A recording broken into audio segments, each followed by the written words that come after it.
Mesdames, Messieurs, bonsoir à toutes et à tous. Le Conseil des ministres s'est penché ce mercredi sur de nombreux dossiers, notamment la revalorisation salariale des travailleurs et sur des mesures en faveur de l'emploi des universités et des fonds nationaux. Notre invité est le ministre de l'Économie et des Finances. C'est la compagnie saoudienne Nasdaq qui se chargera du transport des pèlerins burkinabés en Terre Sainte cette année. Le gouvernement a choisi cette compagnie qui a montré plus de garanties que les autres. Carnet d'audience présidentielle pour ouvrir le journal, le secrétaire général du Conseil africain malgache pour l'enseignement supérieur, CAMES, a été reçu en audience par le président du Faso. Le professeur Bertrand Mbatchi a évoqué avec Blaise Compaoré la rencontre des établissements privés d'enseignement supérieur qui s'ouvre demain à Ouagadougou. Le président du Faso a été sollicité pour parrainer la cérémonie d'ouverture et c'est pourquoi le secrétaire général du CAMES est allé remercier le chef de l'État. Il s'exprime à sa sortie d'audience au micro d'Abdoul Rasmane Zongo. J'ai tenu également à le remercier, à lui témoigner la gratitude du CAMES parce qu'il a accepté de présider la rencontre qui est la première, la rencontre des dirigeants des établissements privés de l'espace CAMES. Après, je lui ai présenté l'articulation de cette rencontre et sa spécificité. Une spécificité qui se situe au niveau du plan stratégique de développement du CAMES. Ça sera l'occasion pour que ces établissements s'approprient le plan stratégique que le CAMES s'est doté pour la promotion des universités et centres de recherche de son espace. À l'occasion de la cérémonie officielle d'ouverture de la première rencontre internationale des établissements privés d'enseignement supérieur de l'espace CAMES, placée sous le très haut patronage du président du Faso, président du Conseil des ministres, la Direction générale du protocole d'État convie les personnalités invitées demain, jeudi, dans la salle des banquets de Ouaga 2000 à partir de 7h30. L'heure limite d'arrivée est fixée à 8h30. Le Conseil des ministres s'est réuni ce mercredi et a délibéré sur plusieurs dossiers. Au nombre des décisions prises figure le déploiement du personnel de la police et de la gendarmerie nationale dans les opérations de maintien de la paix, l'installation du système d'éclairage au profit des écoles primaires et un décret portant création du code de déontologie des infirmiers, des médecins et pharmaciens. Le concours du Grand Prix du secteur informel et la 10e semaine nationale de la citoyenneté ont été inscrits au titre des communications orales. Reportage Abdoul Rasmane Zongo.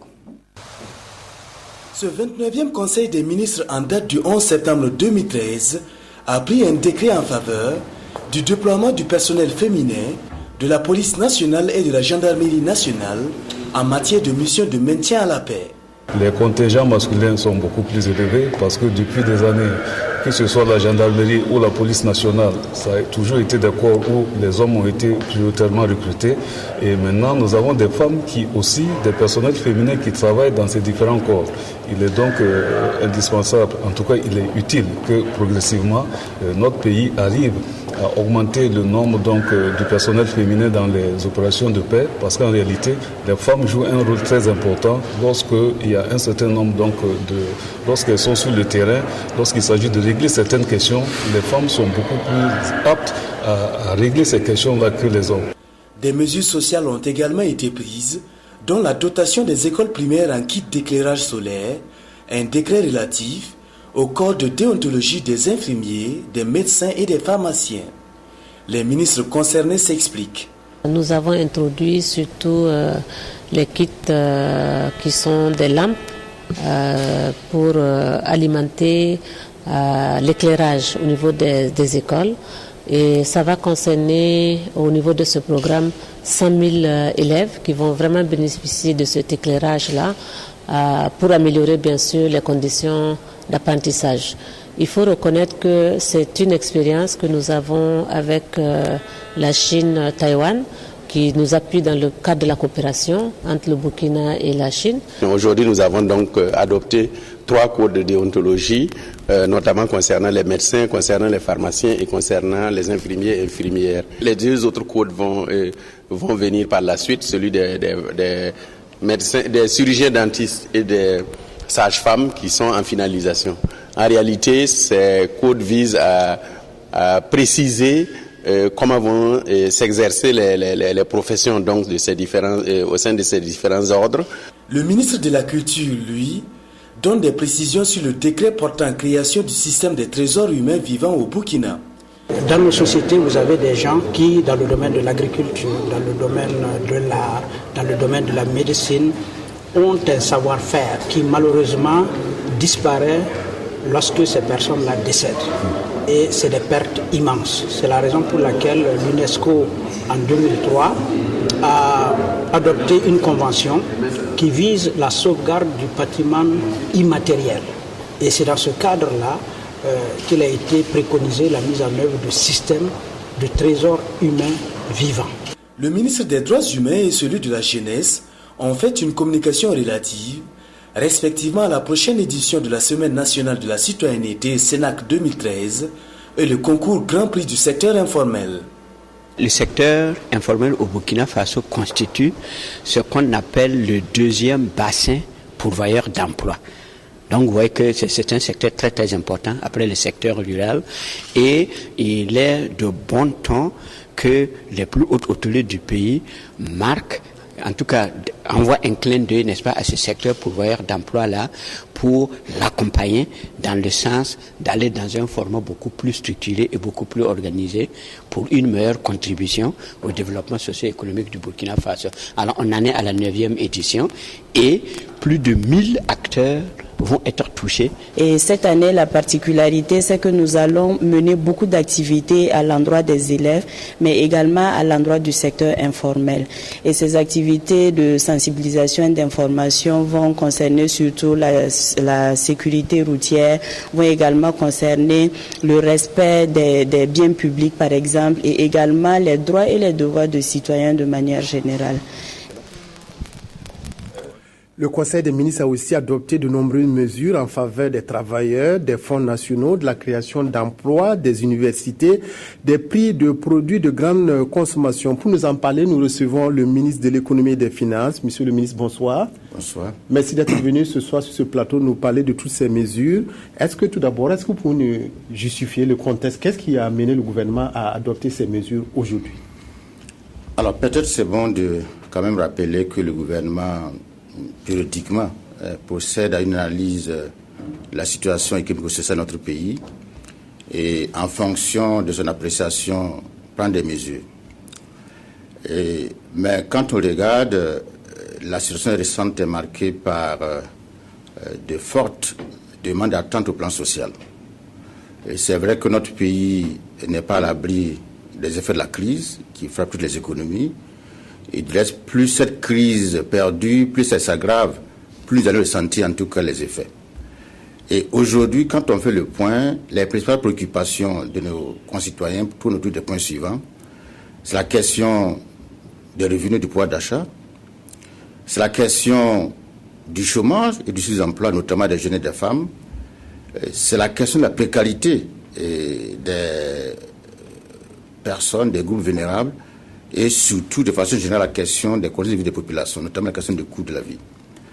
Alors voilà pourquoi, lors de la première session du Conseil des ministres du mois de septembre, Son Excellence, Monsieur le Président du Faso, après échange sur donc cette évaluation de cette situation récente, a donné des orientations. D'abord, il a dit qu'il faut que nous poursuivions, qu'on renforce tout ce qu'il y a comme politique sectorielle et pour essayer donc d'améliorer les conditions de vie des populations.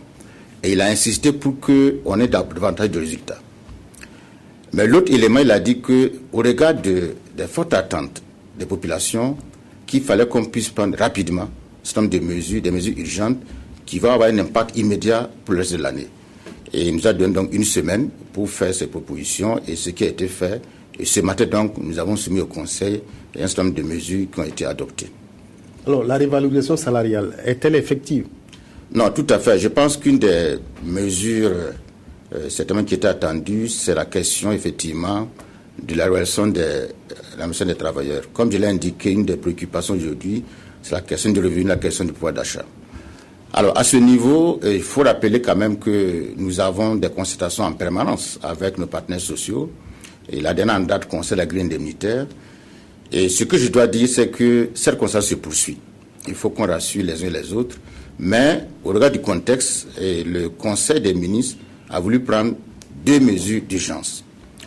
La première, c'est quoi? C'est qu'on va relever les indemnités de logement et de suggestion de tous les agents de l'État et des établissements publics de l'État à partir du 1er juillet 2013.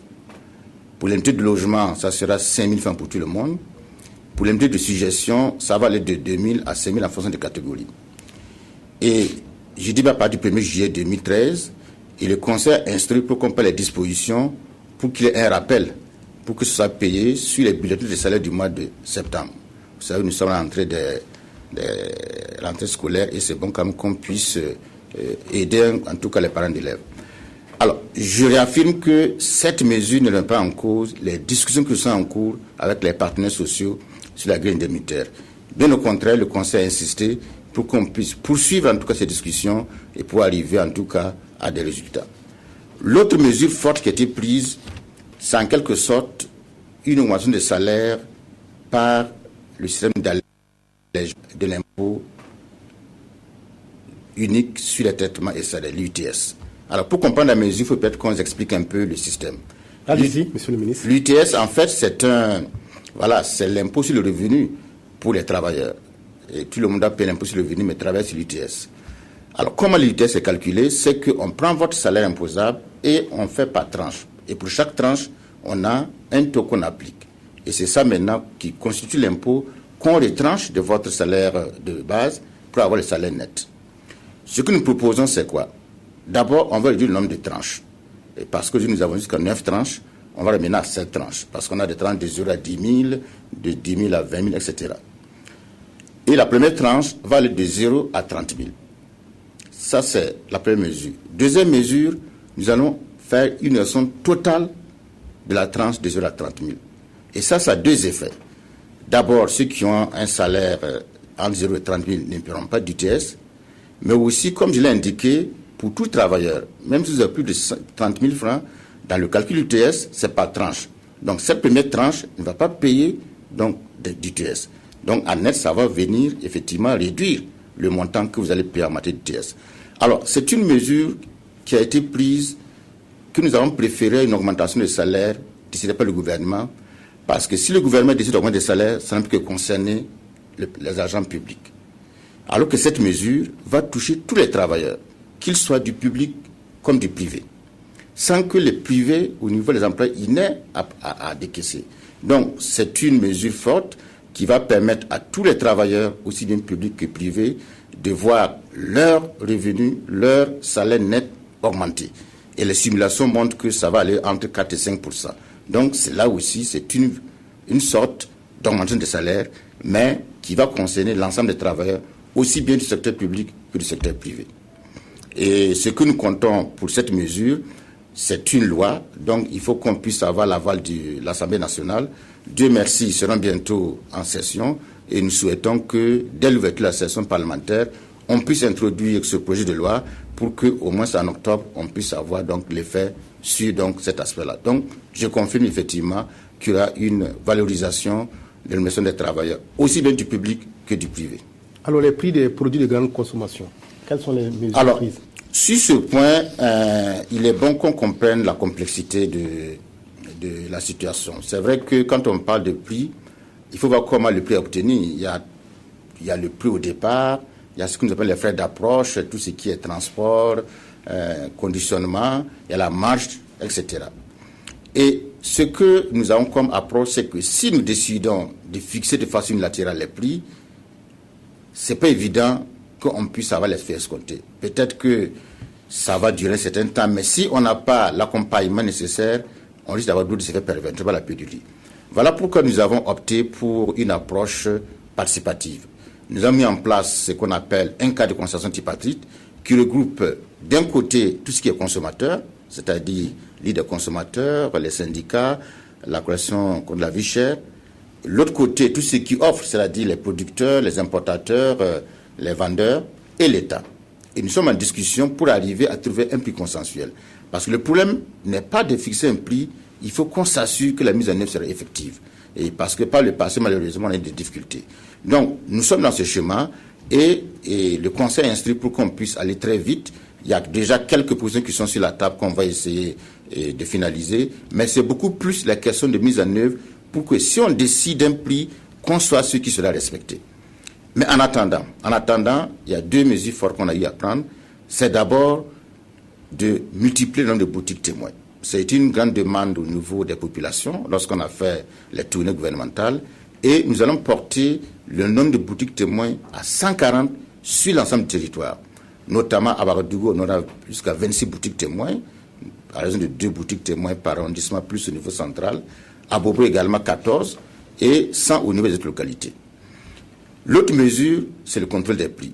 Parce que nous sommes convaincus que si on renforce le contrôle des prix, ça va faire baisser les prix. Parce que parfois, il y a de la spéculation. Donc à ce niveau, on va donner les moyens nécessaires, près d'1 milliard, pour qu'on puisse utiliser vraiment toutes les voies pour essayer de renforcer le contrôle et même que ça soit avec votre concours pour qu'on puisse effectivement arriver à pouvoir avoir un meilleur contrôle donc au niveau des prix. Alors ça, c'est pour les prix des produits de grande consommation. Le Conseil aussi a décidé de renforcer les fonds nationaux. C'est ça. Alors, avant les fonds nationaux, peut-être il y a la question de l'emploi, parce que c'est lié. Oui. Alors, la création d'emplois. Voilà. Alors, vous savez qu'aujourd'hui, quand on regarde la situation sociale, c'est le problème vraiment de l'emploi qui se pose. L'emploi des jeunes, l'emploi des femmes, il y a beaucoup de désœuvrés.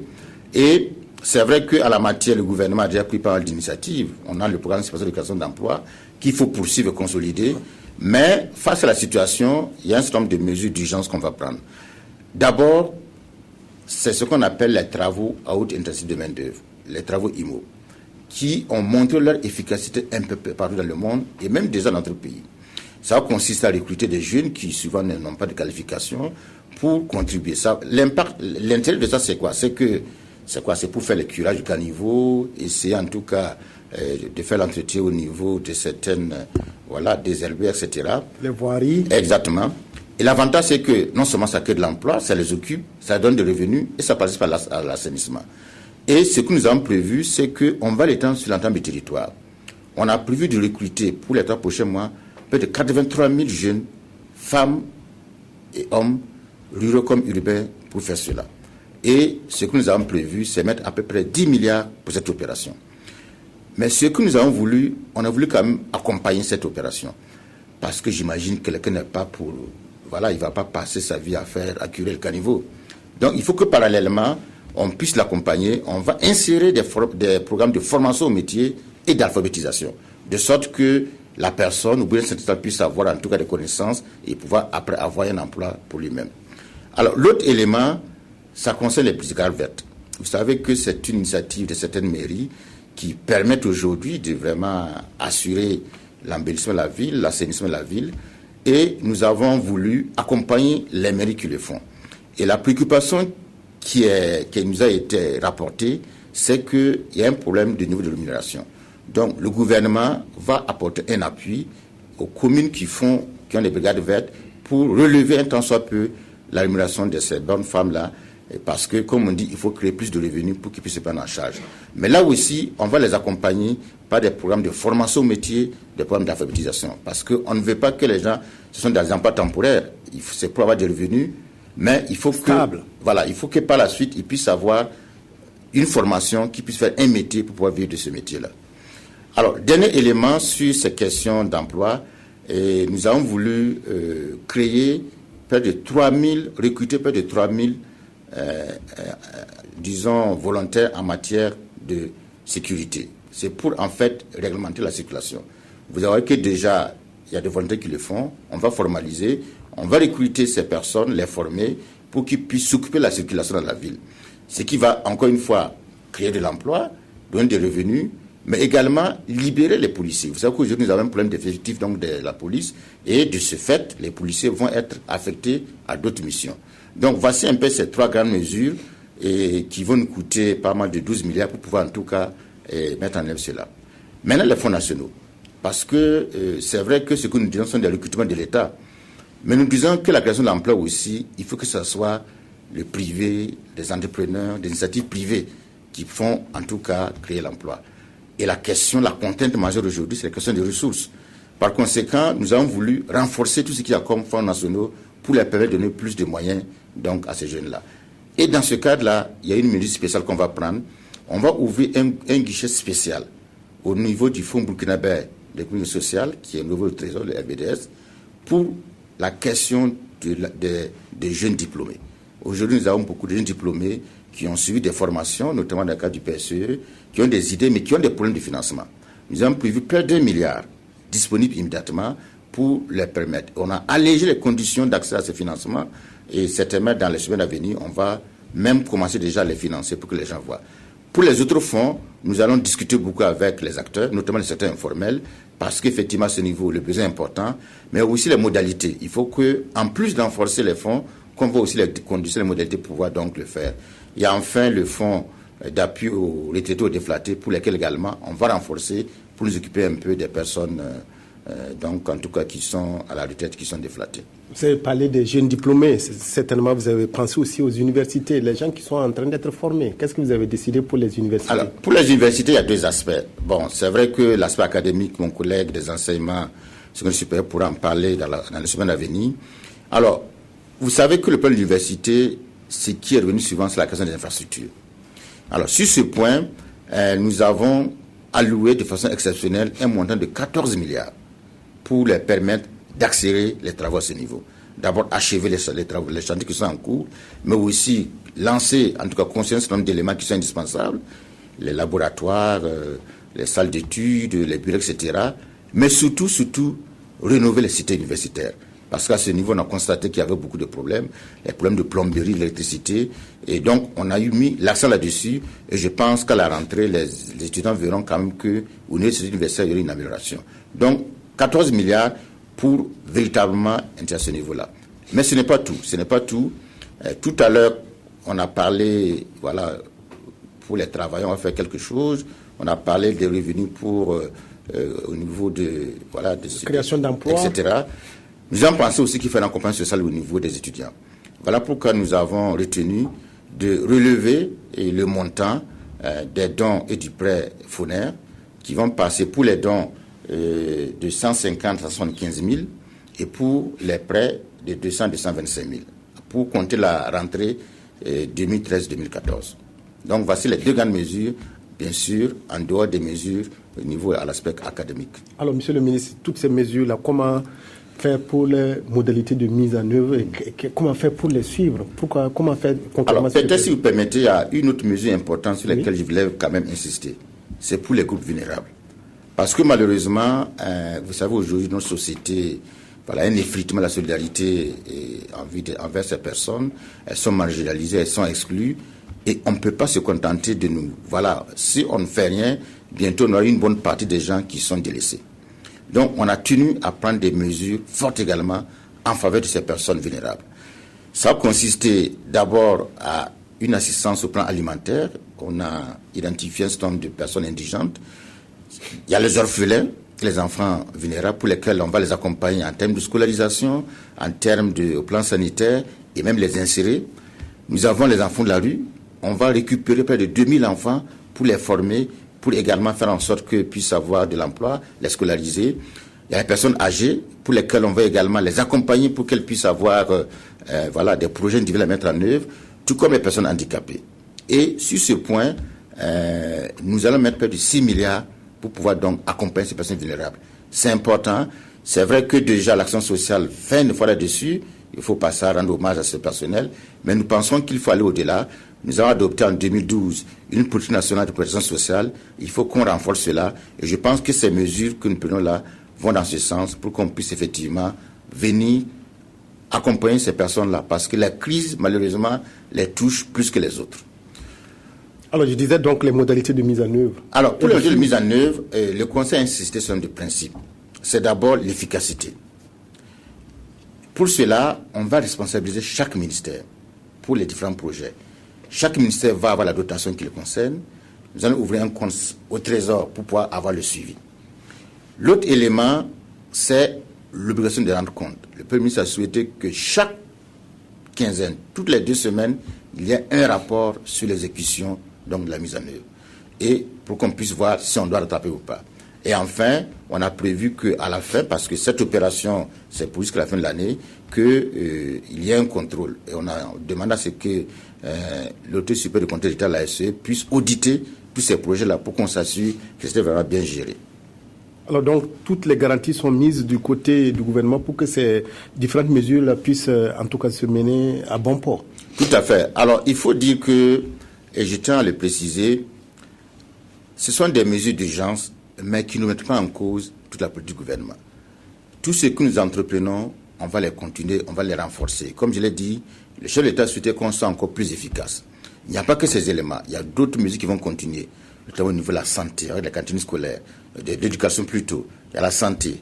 Et au niveau des femmes, il y a l'acquisition de technologies qu'on va faire pour les femmes, et là aussi, bientôt, vous allez avoir des informations. Donc, on va continuer ces mesures-là, mais ce que nous avons fait, c'est encore une fois face à la demande sociale qui est importante, et nous voulons vraiment donner un signal fort pour permettre en tout cas à ce qu'un temps soit peu, on puisse alléger, on puisse améliorer en tout cas les conditions de vie des populations. Et ce que nous disons, ce n'est pas seulement pour cette année. Toutes ces actions, on va les reprendre en 2014. Le budget 2014, on va y revenir, on va reprendre ces mesures-là pour les consolider, pour les améliorer, pour que véritablement on soit dans un chemin où on va vraiment faire en sorte que la question, comme on dit souvent, la croissance partagée soit une réalité, qu'on permette à toutes les couches de la population de pouvoir bénéficier vraiment de cette croissance-là. Disons un grand merci au ministre de l'économie et des finances qui est venu nous parler de toutes ces mesures qui ont été prises aujourd'hui en Conseil des ministres pour en tout cas consolider, j'allais dire, le tissu social et économique de tous les Burkinabés à travers donc des mesures fortes pour l'emploi, pour les universités, pour les travailleurs, pour les groupes vulnérables. Merci beaucoup, monsieur le ministre. La suite du journal. Pour une meilleure répartition des projets et programmes sur l'ensemble du territoire, une étude a été commanditée et ses résultats ont été soumis hier à une rencontre. 3 ministères, l'économie et les finances, la santé et l'habitat étaient concernés par cet atelier qui valide le document censé réduire les disparités et les déséquilibres entre les régions en matière de projets et programmes. Reportage Evelyne Dabiri.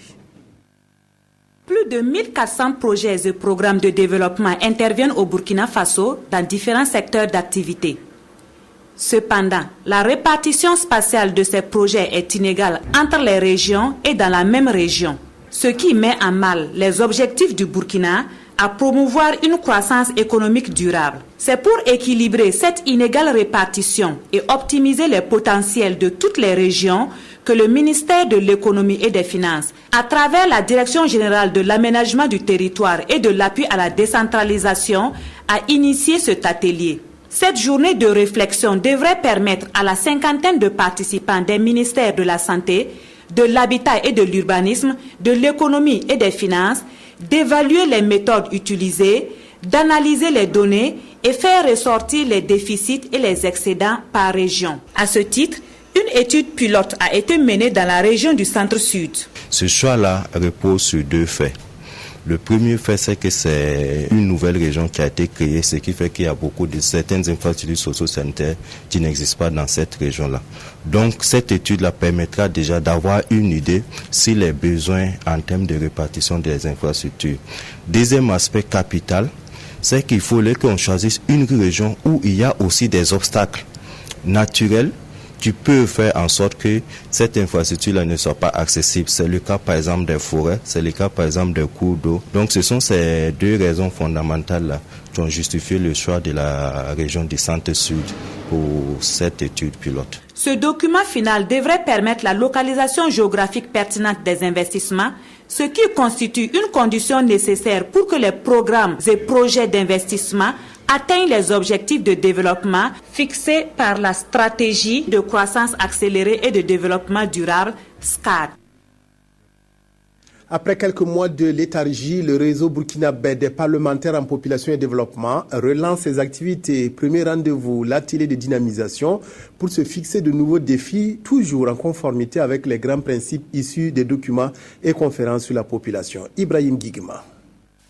Après un certain temps de non-activité due à la mise en place de la 5e législature, le réseau burkinabé des parlementaires en population et développement renouvelé à 95% de ses membres, veut reprendre du poil de la bête.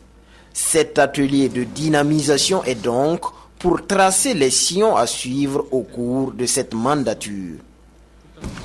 Le réseau de la présente législature s'est fixé des objectifs majeurs. La bête. À la promotion et à la protection des droits fondamentaux de toute la population en général, des femmes et des enfants en particulier. Permettre aux parlementaires de mener à travers leur rôle de plaidoyer des actions répondant aux attentes des populations. Pour remplir les missions qu'il s'est fixées, le réseau burkinabé des parlementaires en population et développement peut d'ores et déjà compter sur un partenaire de longue date qui apprécie son action. Dans la perspective de relever les défis du développement, je puis ici réaffirmer la disponibilité de l'UNFPA à accompagner votre réseau afin que des actions soient prises pour que la population ne soit pas un poids avec d'énormes besoins sociaux à satisfaire, mais plutôt un véritable moteur de développement. Créé dès la première législature du renouveau démocratique des années 90, le réseau burkinabé des parlementaires en population et développement veille entre autres à la mise en œuvre des recommandations de la Conférence internationale sur la population et le développement de 1995 au Caire et de différents programmes convenus entre le Fonds des Nations Unies pour la population UNFPA et le Burkina Faso. Dans le cadre de la mise en œuvre de la politique nationale genre, le ministère de la promotion de la femme a élaboré un rapport actuellement à mi-parcours et qui a été soumis hier à une rencontre. Elle regroupait notamment les membres des cellules genre des ministères, institutions et organisations de la société civile. Il s'agissait de valider le rapport pour une meilleure promotion de l'équité et l'égalité liée au genre. Ramatou Zida, reportage. Plus d'une année s'est écoulée après l'examen de la stratégie du cadre sectoriel de dialogue genre et promotion de la femme. À mi-parcours, les acteurs et partenaires membres des cellules genre des ministères, institutions et organisations de la société civile viennent apporter leur contribution à la finalisation du rapport. Un rapport qui fait état de l'évolution des actions menées en matière de lutte contre toute forme d'inégalité et d'iniquité liée au sexe. Nous avons eu d'abord une première revue, bien sûr, qui a fait le bilan de 2012. Et cette revue avait eu lieu en mars-avril dernier. Et dans cette revue, il y avait des actions qui ont été identifiées pour être menées au cours de l'année 2013 et aussi des recommandations qui avaient été formulées. Donc nous allons faire le point de l'exécution de ces activités et également des recommandations qui avaient été formulées pour voir ce qui est fait, quelles sont les difficultés qui ont été rencontrées et voir qu'est-ce que nous pouvons dégager comme perspective afin d'atteindre les objectifs que nous nous sommes fixés au titre de l'année 2013. À l'heure du bilan à mi-chemin donc, le ministère de la promotion de la femme et du genre se dit satisfait des acquis engrangés. Des acquis orientés surtout vers l'appui aux cellules genre des ministères et institutions dans la mise en œuvre de leur plan d'action. Il y a à ce jour que tous les ministères, pratiquement en dehors de 2 ministères, ont eu leurs plans d'action qui ont été validés. Et au plan technique également, il y a des rencontres périodiques qui sont faites pour pouvoir suivre l'évolution des actions qui sont menées. Et nous avons également, au plan budgétaire, nous avons fait un plaidoyer auprès du ministère de l'économie et des finances pour qu'il soit inscrit au niveau du budget de chaque ministère une ligne de crédit qui puisse permettre aux ministères et institutions de pouvoir mettre en œuvre les activités contenues dans leur plan d'action genre. En plus de faire le bilan des réalisations en termes de réduction des inégalités genre, le projet de rapport présente les perspectives pour la période 2014-2016 ainsi que l'état d'exécution des recommandations antérieures du département de la promotion de la femme et du genre. Le cadre sectoriel dialogue justice droits humains a été examiné hier par une rencontre regroupant le ministère de la Justice et celui des droits humains. Les participants ont fait le bilan du cadre sectoriel en proposant de nouvelles orientations pour l'élaboration du registre de performance qui devrait consolider la démocratie et la paix sociale. Moussaki Ramatouzida. Il ressort du bilan à mi-parcours du cadre sectoriel dialogue justice-droits humains de l'année 2013, certes des acquis. Il s'agit notamment de la culture du civisme, l'indépendance de la justice et la réduction de la corruption dans les milieux carcérales. Mais des défis restent à relever et c'est pourquoi ces acteurs des départements de la justice et des droits humains réfléchissent pour trouver de nouvelles orientations dans l'exécution des programmes d'action. Il s'agit là d'une activité majeure au cours de laquelle nous allons apprécier ce qui a été fait, critiquer naturellement dans le sens d'améliorer ce que nous avons pu réaliser afin de les consolider et d'avoir des recommandations pour pouvoir conquérir d'autres terrains à l'effet de toujours consolider, à l'effet de toujours jouer notre rôle, de jouer pleinement notre rôle dans la consolidation de la démocratie au niveau du Burkina. Ces concertations visent la promotion des droits humains et civiques à travers une justice efficace et crédible. Une démarche qui requiert l'accompagnement des partenaires techniques et financiers. Nous travaillons au suivi des actions qui est dans le cadre stratégique, sur les deux politiques qui ont été définies par le gouvernement. Nous sommes donc des partenaires et nous essayons de les accompagner le mieux possible. Les résultats de cette rencontre devraient contribuer à la réalisation de la politique nationale de justice et celle des droits humains et de la promotion civile. Ils permettront également d'avoir une visibilité dans l'élaboration du registre. Les résultats 2016 du cadre sectoriel de dialogue justice-droits humains. L'enseignement supérieur appelé au secours de la sécurité alimentaire, responsable d'institutions en charge de la sécurité alimentaire et autorité des universités de Ouagadougou et Bobo-Dioulasso se retrouve pour discuter autour de deux axes essentiels. Le premier étant la restitution des audits faits par les deux universités sur les programmes de formation qui ont trait à la sécurité alimentaire. Reportage Sédouzon Oumoussissé. La sécurité alimentaire demeure un grand défi pour le Burkina Faso. L'atteinte de cet objectif nécessite la contribution de tous les acteurs de développement et l'implication de l'enseignement supérieur constitue l'un des axes prioritaires pour la relance de la production agricole. C'est ce qui justifie cette rencontre de haut niveau organisée par l'Université de Ouagadougou et celle de Bobo-Dioulasso autour du thème « Stratégie d'implication de l'enseignement supérieur pour une sécurité alimentaire durable au Burkina Faso ». La sécurité alimentaire doit être définie. La sécurité alimentaire doit être conceptualisée et faire en sorte qu'au niveau de nos institutions d'enseignement, aussi bien supérieures que secondaires, cette notion puisse être internalisée par les étudiants. Donc c'est en cela que ce thème est d'importance, cet atelier est d'importance, parce qu'elle permet vraiment de faire un certain nombre de propositions permettant à ces institutions de recherche et d'enseignement de pouvoir les intégrer dans leur curricula de formation. Il est question de restituer les audits sur les programmes de formation en rapport avec la sécurité alimentaire et aussi de restituer les résultats de l'enquête à l'échelle nationale sur le concept et la problématique de la sécurité alimentaire. Au niveau des audits, il ressort qu'il n'y a aucun curriculum de formation au Burkina ici, dans les deux universités respectives, qui traite directement la sécurité alimentaire. Cependant, le gouvernement a quand même créé cette année un ministère, depuis janvier, le ministère de l'Agriculture et de la sécurité alimentaire. Donc, le concept même de la sécurité alimentaire, on peut faire la sécurité alimentaire sans se rendre directement compte qu'on fait. Donc ça, l'audit a permis aussi de montrer quels sont les objectifs qu'on doit atteindre si on veut réussir la sécurité alimentaire par rapport au programme de formation. Les conclusions de cet atelier permettront de mieux galvaniser les institutions de l'enseignement supérieur à réorienter les curricula de formation et de recherche pour l'atteinte de la sécurité alimentaire au Burkina Faso. L'ONG Ange Project Burkina montre sa volonté de poursuivre sa coopération avec les populations. Elle a rencontré hier le nouveau conseil municipal de Koupela pour l'informer sur ses missions et actions qui se déroulent dans la commune depuis 2008. Objectif, susciter l'adhésion des autorités municipales à ces programmes de lutte contre la faim et la pauvreté. Reportage à Koupela, Maïmouna Traoré. L'ONG Ange Project Burkina couvre 10 villages de la commune de Koupela. Depuis son implantation en 2008, elle s'investit dans la lutte contre la faim et la pauvreté à travers des activités de sensibilisation, de formation et d'éducation.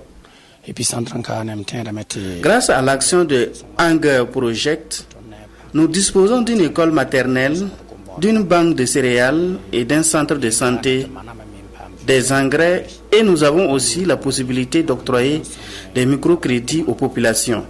Avec la technique du warrantage, nous ne bradons plus les récoltes. L'ONG envisage la création d'une caisse populaire et l'augmentation du fonds de crédit.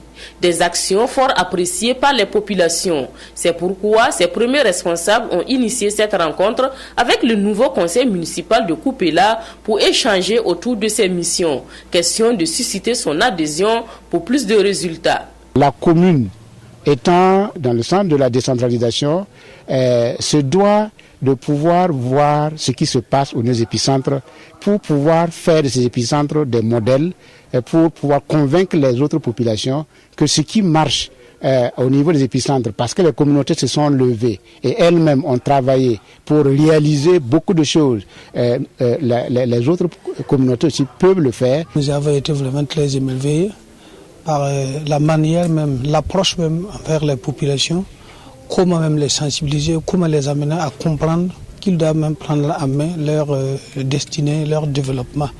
L'intervention de Anger Project Burkina dans la commune de Kupela couvre la période 2008-2016. Ces populations qui en bénéficient déjà souhaitent son extension aux autres villages de la commune.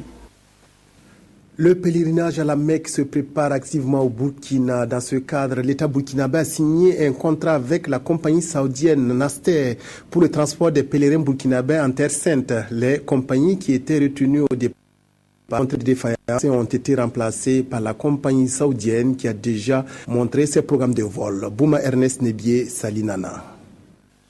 C'est désormais la compagnie saoudienne Naster qui va assurer le transport des pèlerins burkinabés pour le Hajj 2013.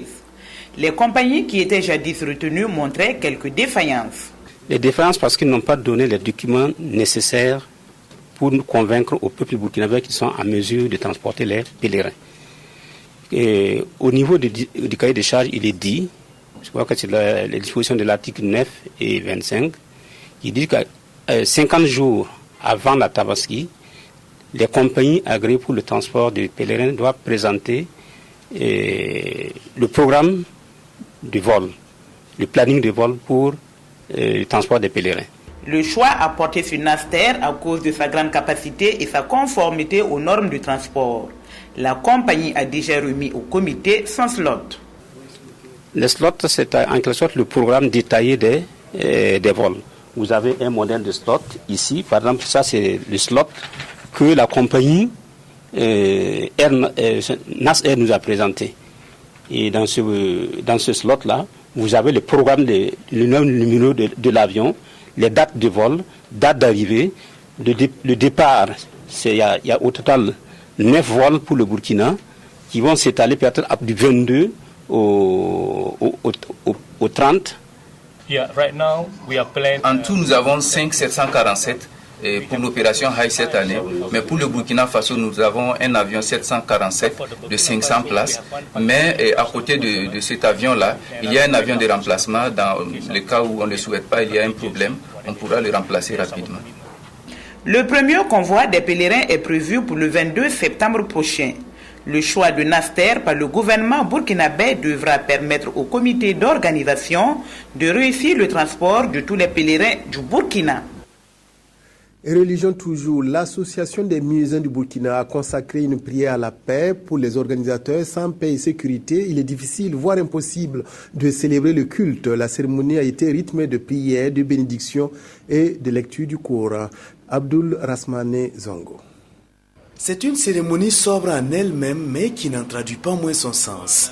L'association des muezzins du Burkina, pour la deuxième fois consécutive, invoque Dieu pour la paix à travers doigts, bénédictions et lecture du Saint-Coran. Pour les organisateurs, sans paix, difficile voire impossible de célébrer le culte et de mener d'autres activités. En tant que muezzins, nous sommes les premiers à nous lever chaque jour à 4 h du matin pour l'appel à la prière. Cela parce qu'il y a d'abord la paix. C'est pourquoi nous remercions et implorons davantage Dieu pour qu'il fasse régner toujours la paix et la cohésion sociale dans notre pays, condition préalable à l'exercice de toute activité. Ensuite de la lecture coranique, cette deuxième édition de la prière pour la paix innove par l'immolation d'un bœuf en guise de repas communautaire. Fin du journal, merci de votre aimable attention. Nous vous retrouverons dans quelques instants pour le compte-rendu du Conseil des ministres. Excellente soirée à toutes et à tous en compagnie de la RTB.